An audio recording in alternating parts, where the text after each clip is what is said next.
뉴스 속 경제 이슈를 심층 분석하고 최신 고용 동향을 살피는 고용브리핑 365 시간입니다. 오늘도 소재영 기자 스튜디오에 모셨습니다. 어서 오세요. 안녕하십니까?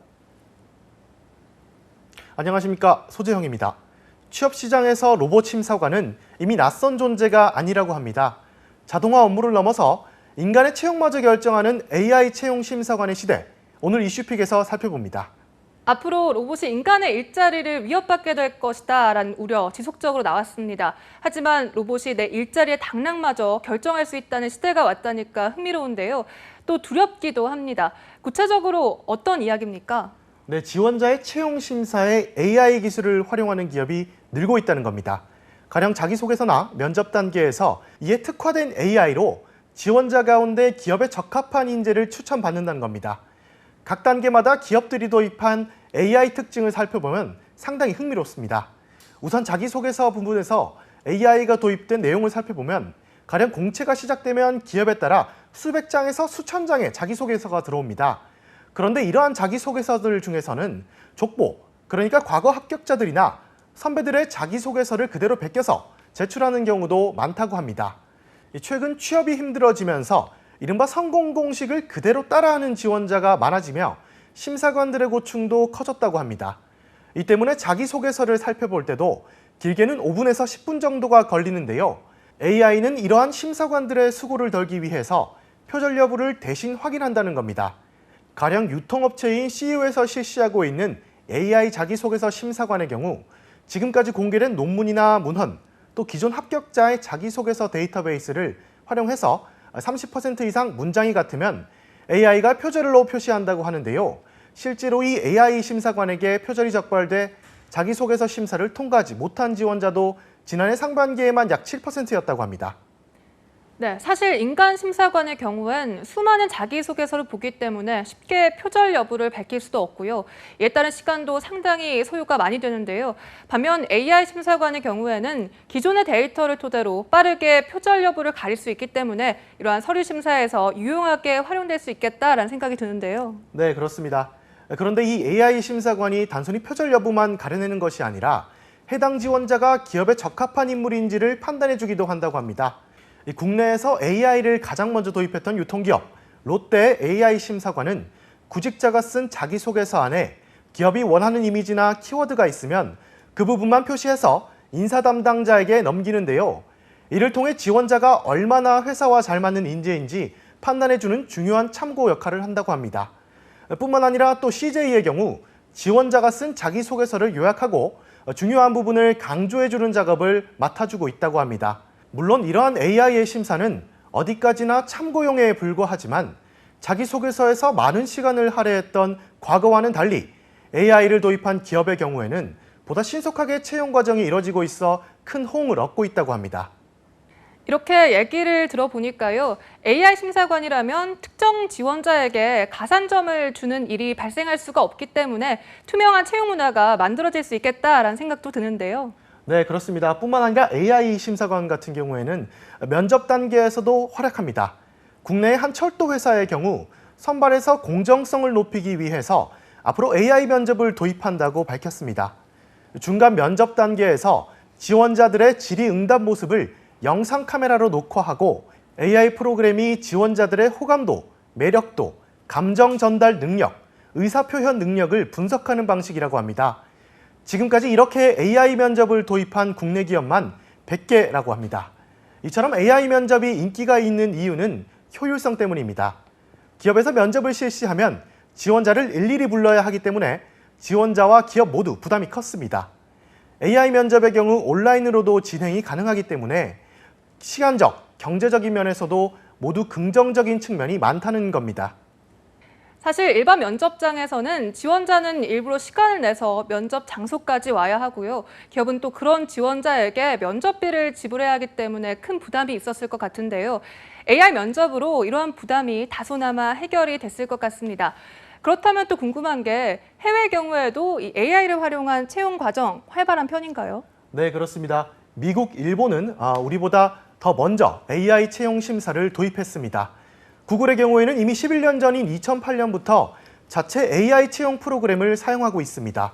그런데 구글 AI 채용의 경우에는 단순히 이력서나 면접만 활용하는 것이 아니라 페이스북, 트위터, 인스타그램 같은 SNS 계정에서 지원자의 흔적을 찾아서 지원자의 성격과 이직 확률 등을 판단해 실제 채용 과정에도 적용한다고 하는데요. 그런데도 놀라운 건 이렇게 지원자의 SNS까지 판별하는 데 걸리는 시간이 불과 15초라고 합니다. 놀랍기도 하지만 다소 섬뜩하기도 한데요. SNS 계정까지 분석해서 그것을 채용 자료에 활용한다니 사실 사생활 침해 논란이 있을 것 같은데요. 네, 물론 있습니다. 하지만 그럼에도 구글이 이처럼 지원자의 SNS 계정까지 샅샅이 살펴 지원자를 판단하는 주요한 이유 중 하나는 바로 악플 때문입니다. SNS 계정에 자주 악플을 달았던 경우 재직해서나 퇴사를 한 뒤에 회사에 대한 안 좋은 평가를 대외적으로 알릴 수 있기 때문에 이를 사전에 예방한다는 겁니다. 뿐만 아니라 AI는 온라인 면접에서 활용되는데요.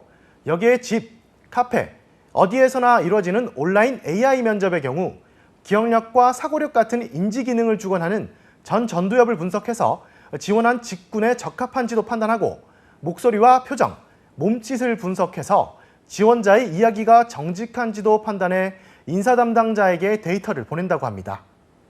그렇군요. AI는 기존의 데이터들을 통해 지원자들을 판단하고 이를 토대로 지원자의 성향은 물론 직군까지 판단한다는 건데요. 다방면으로 활용이 되는 건 좋지만 분명 주의해야 할 부분도 있는 거죠. 네, 그렇습니다. 실제 AI가 고용 과정에서 다소 씁쓸하게 활용되는 경우도 있습니다. 바로 글로벌 기업 아마존에서 이 같은 사례를 찾아볼 수가 있습니다. 아마존의 경우 직원을 해고할 때도 AI를 도입하고 있습니다. 물류센터 직원들의 생산성을 분석하는 AI가 직원들의 휴식 시간을 측정해서 너무 오래 자리를 비우거나 업무를 멈추는 시간이 길어지면 경고 신호를 보냅니다. 만약 경고 신호가 누적될 경우에 해고로 이어질 수도 있다고 합니다. 더욱이 해고 통보도 관리자의 승인 없이 AI가 직접 할 수 있다고 하는데요. 현재 이 같은 AI 해고 사실이 밝혀지며 아마존은 직원을 로봇처럼 대하고 있다는 비판까지 받고 있는 상황입니다. 이 때문에 AI가 고용 시장에 영향을 끼치는 것에 지금보다 더 주의가 필요하다는 지적이 나오고 있습니다. 네, 부디 효율적인 해결책이 나오길 바라겠습니다. 다음은 유용한 경제 용어만을 쏙쏙 골라 소개하는 뉴워드 시간인데요. 오늘은 어떤 단어 가져오셨나요? 네, 오늘의 뉴워드는 OECD AI 이사회 권고안입니다. 보신 것과 같이 최근 AI가 다양한 분야에서 활용되고 있는데요. 하지만 최근 인간을 학습하면서 성, 인종 등에 대한 편견까지 그대로 적용될 수 있다는 지적이 나오며 앞으로 AI가 보다 폭넓게 쓰일 미래 사회를 우려하는 목소리도 높아지고 있습니다. 이 때문에 지난 5월 프랑스 파리에서 열린 OECD 최고 의사결정기구인 강요 이사회에서 AI를 어떻게 개발하고 활용할 것인가에 대한 국가 사이의 합의가 처음으로 이뤄졌다고 합니다. 이때 만장일치로 채택된 것이 바로 OECD AI 이사회 권고안입니다. 앞으로의 사회를 대비하기 위해서는 반드시 필요한 대책 같은데요. 그렇다면 이 OECD AI 이사회 권고안 어떤 내용이 들어가 있나요? 네, 주요 내용은 다음과 같습니다. 일반 원칙으로는 포용성과 지속 가능성, 인간 가치와 공정성, 투명성과 설명 가능성, 강인성과 안전성, 책임성이 제시됐는데요.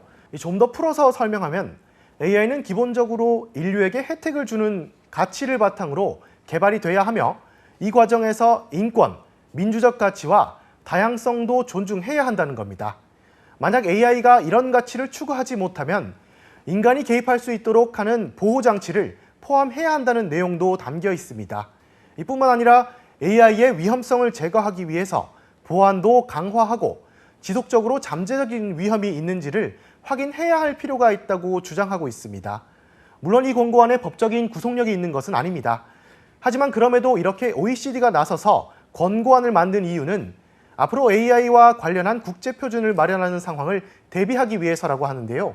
더욱이 이번 권고안이 만장일치로 통과된 만큼 앞으로도 국가별로도 AI와 관련된 윤리 강령이 속속 제정될 것으로 전문가들은 분석하고 있습니다.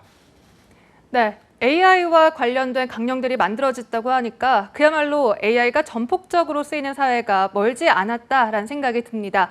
하지만 그 전에 이 AI의 개발과 도입을 어디까지 허용할 것이냐라는 분명 명확한 기준이 만들어져야겠죠.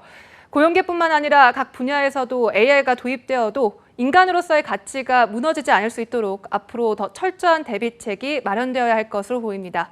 오늘도 소재영 기자와 함께했습니다. 오늘 말씀 고맙습니다. 감사합니다. 지금까지 고용브리핑 365였습니다.